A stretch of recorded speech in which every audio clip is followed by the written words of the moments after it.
Assalamualaikum warahmatullahi wabarakatuh. Bertemu lagi dengan saya Alia Safira. Di sini saya akan menjelaskan tentang logika Fuji. Tapi di sini saya menjelaskannya dengan video animasi yang sudah saya edit sebelumnya. Selamat menyaksikan.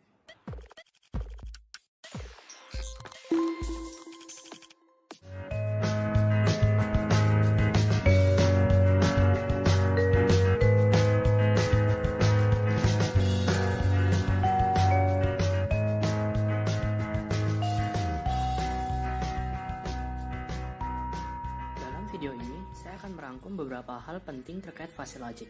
Seperti apa itu fuzzy logic, lalu kita akan membahas tentang imprecise data beserta contoh-contohnya, fuzzy set, dan bagaimana penerapan fuzzy logic dalam suatu sistem. Fuzzy logic adalah salah satu metode melakukan komputasi berdasarkan degrees of truth, bukannya berdasarkan logika boolean true or false 01. Logika fuzzy inilah yang menjadi dasar komputer modern saat ini. Degrees of truth ini mirip dengan probabilitas, di mana memiliki kisaran dari 0 sampai 1. Tetapi ingat bahwa degrees of truth ini memiliki konsep yang berbeda dengan probabilitas. Yang digarisbawahi di sini adalah logika fusi menggunakan degrees of truth sebagai model matematika untuk menjelaskan suatu fenomena yang fusi atau tidak jelas atau kabur. Hal ini berbeda dengan probabilitas di mana dia merupakan model matematika yang merepresentasikan suatu keacakan. Sederhananya, logika fusi dapat digambarkan sebagai berikut. Logika fusi ini merupakan evolusi dari boolean, yang membuat kita bisa menentukan nilai di antara 0 dan 1. Logika fusi memiliki toleransi terhadap data-data yang tidak tepat. Tanpa fusi, kita hanya dihadapkan pada pilihan benar atau salah. Dengan hadirnya fusi, kita bisa mendapat tambahan pilihan di antara true or false, seperti mungkin benar, mungkin salah, mungkin tidak benar, dan lain-lain. Dari gambar tersebut terlihat bahwa boolean hanya menyajikan 0 dan 1, tetapi fusi memberikan keleluasaan untuk memilih nilai dari 0 sampai 1. Selanjutnya, kita akan membahas tentang imprecise data. Kita akan berbicara mengenai kaitan imprecise data ini dengan kehidupan kita sehari-hari. Sebelumnya, saya akan bercerita mengenai komputer dan manusia, serta bagaimana mereka berinteraksi satu sama lain.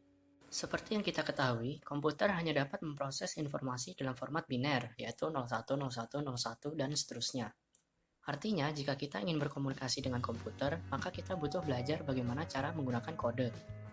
Dan ketika kita membuat program pun, pada akhirnya juga akan ditranslate ke dalam suatu bahasa yang hanya dimengerti oleh mesin. Oleh karena itu, meski binary system sangat cocok untuk mesin, tetapi sangat tidak nyaman bagi manusia. Kita ambil contoh sebuah kemeja atau kaos. Anggaplah kita membeli kaos dengan karakteristik tertentu, seperti warna, ukuran, dan lain-lain. Untuk mendeskripsikan karakteristik ini kepada komputer, kita harus mendefinisikan suatu variabel tertentu. Bagi mereka yang familiar dengan programming, solusinya adalah dengan menentukan variabel dan kontainer untuk kata sifat seperti kuning, besar, dan lain-lain. Misalnya kita membuat kelas baju, lalu kita membuat objek kaos dengan atribut ukuran XL misalnya. Lalu warna hitam dan kualitas katakanlah 8. Dan ingat, kode-kode tersebut juga nantinya tetap ditranslate menjadi bahasa mesin. Cara tersebut tentu saja sangat tidak mungkin dipakai untuk berbicara dengan manusia. Manusia pasti lebih memilih untuk berinteraksi satu sama lain secara langsung dengan kata-kata deskriptif seperti kuning, hijau, merah, besar, kecil, ataupun kata benda seperti mobil, apel, dan lain-lain. Dan kita melakukan itu secara intuitif, artinya tidak memerlukan proses berpikir panjang dengan logika atau perhitungan untuk mengatakannya. Hal itu terjadi karena kita mempelajarinya sejak kecil. Bertahun-tahun lamanya kita selalu menggunakan cara tersebut untuk berinteraksi yang kita kenal sebagai bahasa. Masalahnya, walaupun hal ini intuitif untuk kita, tetapi tidak untuk mesin. Oleh karena itu, fuzzy logic hadir untuk memberikan kemampuan bagi kita agar sebisa mungkin berkomunikasi dengan mesin dengan bahasa kita sendiri, bukannya bahasa mesin. Mari kita lihat contoh lain. Di sini saya akan lebih menekankan bahwa dalam fuzzy logic yang butuh digarisbawahi adalah imprecise data atau data yang tidak akurat. Sedangkan komputer hanya mengetahui boolean logic yang mengenal true or false 01, yang mana sangat bergantung pada precise data atau data yang akurat. Perhatikan bagian kiri.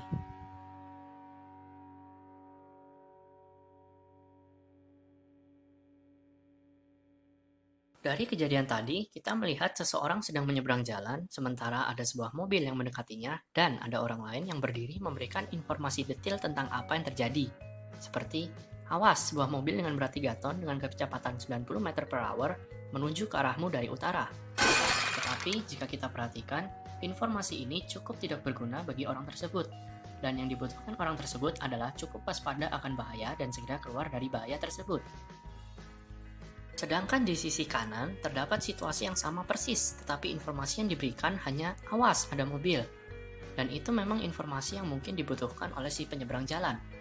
Bahkan tanpa informasi mengenai berat, kecepatan, dan arah mobilnya, kita bisa membuat keputusan yang tepat untuk menginformasikan ke orang dan menyelamatkannya dari bahaya. Ini adalah contoh yang tepat untuk menunjukkan bahwa tidak semua proses di sekitar kita membutuhkan precise atau informasi yang komplit. Mari kita lanjut ke contoh selanjutnya, yang biasa kita lakukan dalam kehidupan sehari-hari.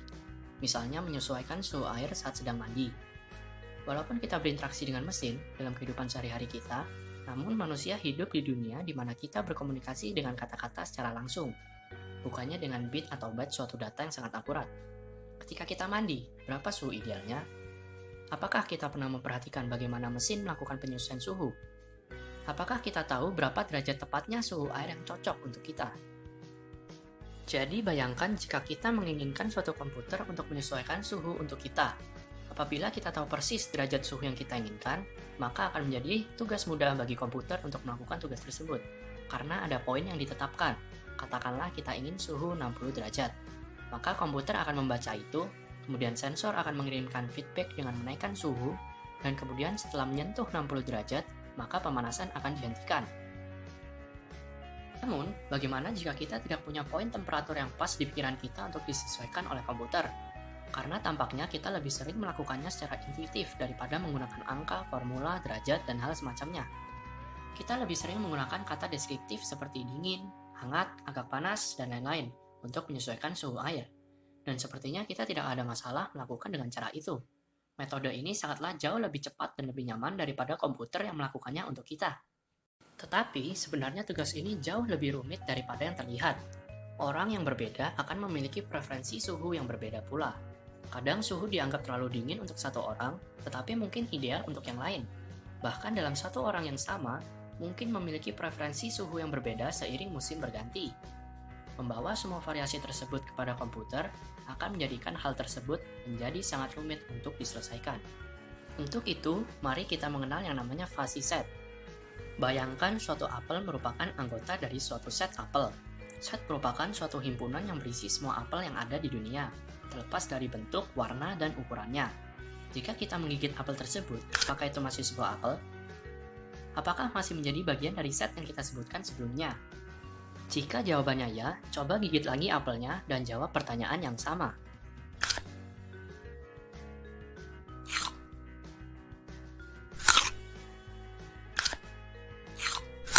Setelah beberapa gigitan, kita setuju bahwa yang awalnya apel itu sudah tidak lagi menjadi bagian dari set apel.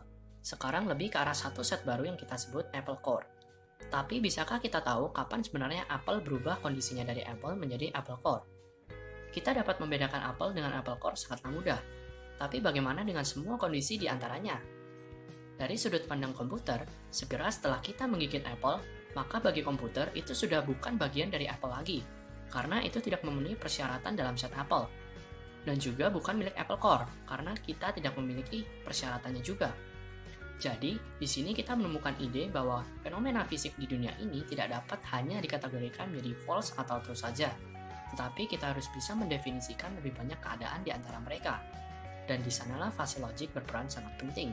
Selanjutnya, kita akan melihat bagaimana cara kerja fuzzy dalam machine system. Kita memiliki input yang merupakan crisp values. Crisp value bisa dikatakan sebagai fakta yang mempunyai precise value. Tapi kemudian kita memodifikasinya atau memalsukannya dengan suatu proses tertentu hingga kita memiliki fuzzy set. Dan inilah yang akan masuk ke dalam inference system atau inference engine. Disinilah terjadi magic. Ini merupakan tempat terjadi berbagai pertimbangan. Jadi kita memiliki rule base. Rule base ini memiliki suatu kondisi lalu diikuti akibat atau tindakannya. Misalnya, if water is dirty, then bla bla bla bla. Water itu datang dari fuzzy set dan kemudian akan dicek membership function dari dirty. yaitu sensor akan melihat airnya untuk mengetahui seberapa parah tingkat kekotorannya. Kalau misalnya air berwarna hitam pekat, maka sensor akan berdeteksi ini sangat kotor dan katakanlah nilainya 1. Setelah itu, kita akan bertindak atas dasar hal tersebut dengan cara tertentu. Jadi akan ada fuzzy set lain sebagai tindakannya. Misalnya, spin very fast, atau add detergent, atau do another rinse cycle. Jadi kita punya rule base, di mana berbagai aturan itu memiliki tingkat membership function yang berbeda untuk action yang berbeda dan output yang berbeda. Kita menjalankan semua rule itu dan kemudian mengkombinasikannya di dalam inference engine. Itulah yang dilakukan inference engine. Dia mengambil rule base dan menerapkannya pada fuzzy set dan mengkombinasikan mereka hingga muncul suatu output atau beberapa decided action. Decided action itu dalam bentuk fuzzy set, yang mana kemudian akan didefasit karena komputer, seperti yang disebutkan sebelumnya, dia hanya berhadapan dengan precise value, sesuatu yang pasti, yaitu true atau false. Kita butuh mendefasit menjadi sesuatu yang mana sistem dapat mengerti dan dapat menggunakannya. Setelah kita mendefasit dan kita akan mendapatkan crisp value sebagai output yang berupa suatu action. Sekarang pertanyaannya, apakah ini bisa bekerja tanpa fuzzy logic? Jawabannya adalah bisa. Lalu bagaimana cara kerjanya tanpa fuzzy logic? Kita tetap mengambil crisp value, kemudian tanpa fuzzy logic kita akan menerapkan banyak sekali if statement. Misalnya dari crisp value kita dapat temperatur katakanlah 20 dan dirt 5. Lalu, if temperatur di bawah 30 dan dirt di atas 5, maka do rinse cycle. Dan kita harus melakukan ini berulang-ulang kali. Setelah kita memiliki semua rule tersebut, ini akan terlihat mirip dengan rule base yang awal.